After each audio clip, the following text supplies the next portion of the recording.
يقدر يبان لك الرمداني تافه حيت تيجيب غير التافهين، ويقدر يبان لوحدين اخرين بانه صحفي ولد الوقت وتيمشي مع العرض والطلب. حنا مثلا تنشوفوا البنات مقابلين غير المسلسلات والماكياج والانستغرام، واللي بالنسبه ليهم هما شي حاجه بعقلها ومهمه، وحنا تنشوفوا سوقهم خاوي وتافهات وما عندهم ما يدار.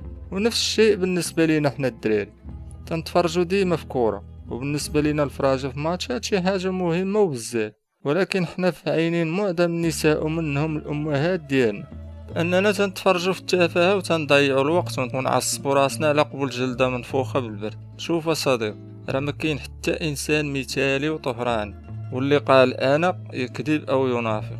كل شخص عنده الجانب المظلم والمضيء في ذاته، وكل واحد فينا يحاول يلقى التوازن، والمالك يلقى التوازن ديال هاد المعادله حسب الاعتقاد ديالو. وهذا الشيء معمول به في العالم كامل، امريكا، فرنسا،